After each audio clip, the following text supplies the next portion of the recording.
இடியப்பம் பார்க்கலாம் ஃப்ரெண்ட்ஸ். இப்போ நான் தேவையான அளவு பச்சரிசி மாவு, கடை மாவு தான் எடுத்து வச்சுருக்கிறேன்.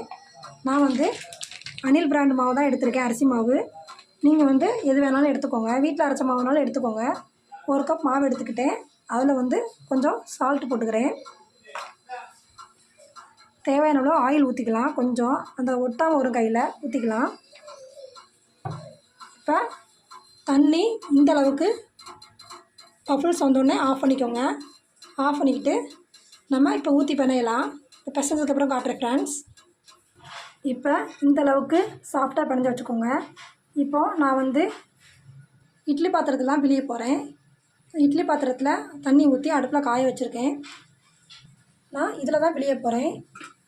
உங்களுக்கு எது இருக்கோ நீங்கள் அதில் பிழிஞ்சுக்கோங்க. இதில் உள்ள ஆயில் தடவி வச்சுக்கோங்க. உள்ள ஆயில் தடவி ரெடி பண்ணி வச்சுக்கோங்க. இட்லி தட்டை ரெடி பண்ணி வச்சுருக்கிறேன். இப்போ இதில் தான் நம்ம பிழிய போகிறோம்.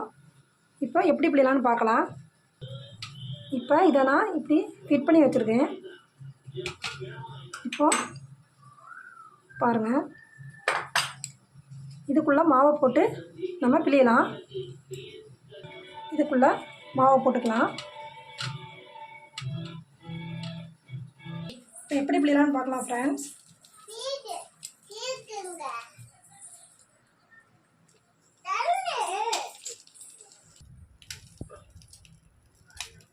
ஈஸியாக இருக்குது அதுக்கு.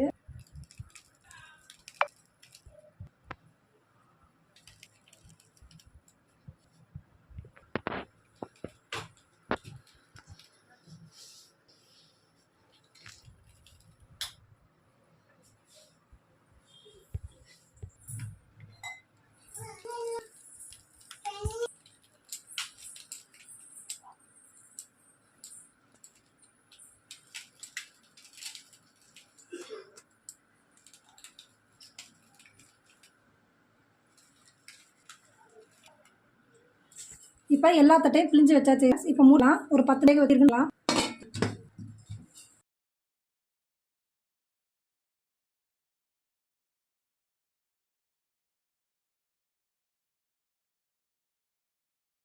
பாருங்கள் ஃப்ரெண்ட்ஸ், எவ்வளோ சாஃப்டாக இருக்குன்ட்டு. இத்தனைக்கு நான் கடை மாவு தான் எடுத்திருக்கேன். நீங்கள் வீட்டு மாவில் இதை மாதிரி செய்யுங்க.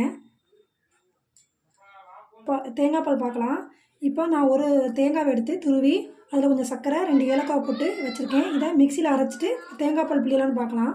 இப்போ மிக்சியில் அரைச்சிட்டேன் தேங்காவை. இப்போ நான் ஒரு பாத்திரத்தில் அதுக்கு மேலே வெள்ளை துணியை போட்டு வச்சுருக்கேன். இல்லை அரைச்ச தேங்காய் ஊற்றிக்கலாம்.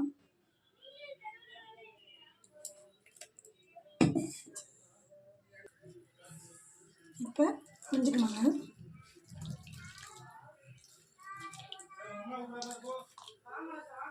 தேங்காய் பால் ரெடி ஆகிடுச்சு ஃப்ரெண்ட்ஸ். தேங்காய் பால் ஊற்றி சாப்பிட்டுக்கலாம். வாங்க சாப்பிட்லாம் ஃப்ரெண்ட்ஸ். லைக் பண்ணுங்கள், ஷேர் பண்ணுங்கள், சப்ஸ்கிரைப் பண்ணுங்கள். Thank you friends.